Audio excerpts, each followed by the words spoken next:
All right, today's breadcrumbs is coming from Genesis 25, verses 1 through 26, and we're in a corresponding passage in 1 Chronicles chapter 1, verses 28 to 34, where we're looking at genealogies of Ishmael and Isaac, Abraham, and really the birth of Jacob and Esau here in this chapter. But a couple things to note as we look at this story. Number one, here we have the passing of one generation to the next, where Abraham is being laid to rest by Isaac and Ishmael at the beginning of the chapter. An inheritance is passed out to Abraham's children. He sends the sons of the concubines away from Isaac.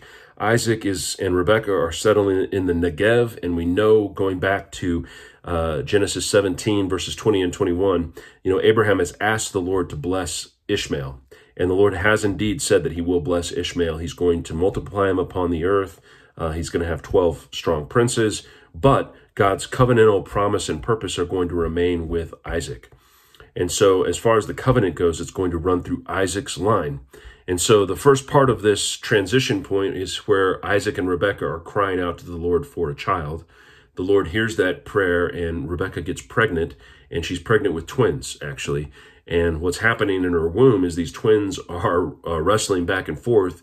And so she goes to the Lord and inquires of the Lord and says, "What is happening to me?" And I love this part of the story, that here kind of baked into the covenantal history is a very simple, very sincere, authentic, very human response from Rebekah to ask the Lord, what's going on? Can you help me understand what's happening to me? I love that. I love that the Lord is giving us an invitation when things are going on in our life that we don't understand. Don't lean on your own understanding, but in all your ways acknowledge the Lord, and he will make your path straight, out of Proverbs 3. So here's Rebekah doing that. She's not sure what's happening. She doesn't understand it. And so she seeks the Lord, and the Lord gives her a response. And the Lord says, "You've got two nations in your womb, and they're fighting, but the older is going to end up serving the younger." And so you have the birth of Esau the older and Jacob the younger. When they come out, Esau's covered with hair, and Jacob comes out clutching his heel. And so he's named Jacob, which means deceiver or swindler. And so as we're going to look at who the lives of these two men end up being, very interesting as this is setting up the birth of the nation of Israel. And so just like Abram's name is changed from Abram to Abraham, Jacob's name is going to be changed from Jacob, the swindler and the deceiver, and then he's going to end up being the one who wrestles with God and overcomes, which is what the name Israel means. And so here we just have this setup of this transition in the generations. God works through multiple generations to accomplish his purpose.